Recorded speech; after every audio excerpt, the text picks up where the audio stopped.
ஸ்ரீ குருப்யோ நமஹ. தெய்வத்தின் குரல் மூன்றாம் பகுதி, ஐந்தாவது தலைப்பு. குரு இலக்கணம் தொடர்ச்சி.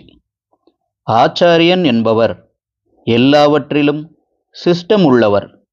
அவர் ஏதாவது ஒரு சிஸ்டத்துக்கு, சாஸ்திர சம்பிரதாயத்துக்கு பிரதிநிதியாக இருக்க வேண்டும். அதன் புஸ்தகங்களை, விஷயங்களை அவர் சிஸ்டமேட்டிக்காக கற்றும் கேட்டும் அறிந்திருக்க வேண்டும். இதை மற்றவர்களுக்கும் சிஸ்டமேட்டிக்காக டீச் பண்ணணும். எல்லாவற்றுக்கும் மேலே தாமும் சிஸ்டமேட்டிக்காக வாழ்ந்து காட்ட வேண்டும். குருவுக்கு இப்படியெல்லாம் இருந்துதான் ஆக வேண்டும் என்று நிபந்தனை எதுவும் இல்லை. அவர் உள் அனுபவி. அவருடைய அனுபவத்தின் பெருமையாலேயே அவரை மகான் என்பது, அதன் கனத்தாலேயே குரு என்பது. கேரக்டர், காண்டக்ட், சீலம், நடத்தை என்பதற்கெல்லாம் அவர் மேலே போனவர்.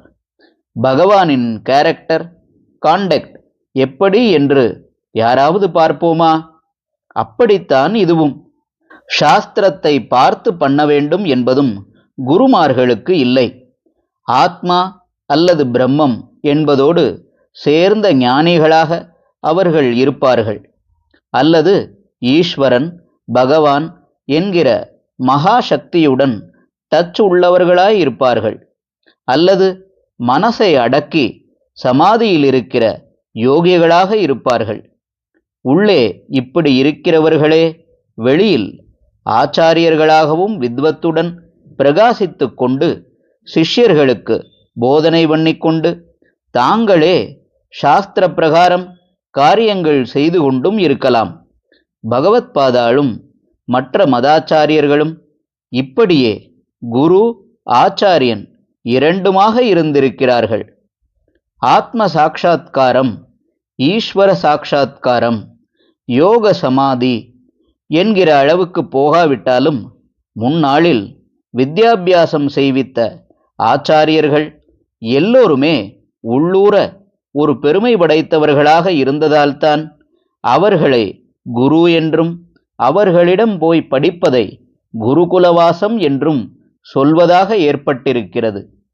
ஒரு சிஸ்டத்தில் கட்டுப்படாதவராயிருந்தாலும் கூட சொந்தமாகவும் சாஸ்திரங்களை காட்டியும் நிறைய உபதேசம் செய்த குருக்களும் உண்டு.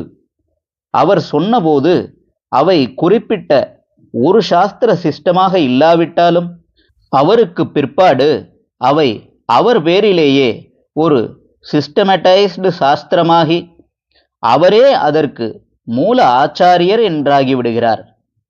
வெளியிலே சிஸ்டப்படி இருந்த அநேக ஆச்சாரியர்கள் உள்ளே தனக்குத்தானே ஒரு பெருமை படைத்த குருவாக இருந்திருக்கிறார்கள். குருவாக இருந்த பலர் எந்த சிஸ்டத்திலும் வராமலும் இருந்திருக்கிறார்கள். ஹரஹர சங்கர, ஜெய ஜெய சங்கர. தெய்வத்தின் குரல் மேலும் ஒலிக்கும்.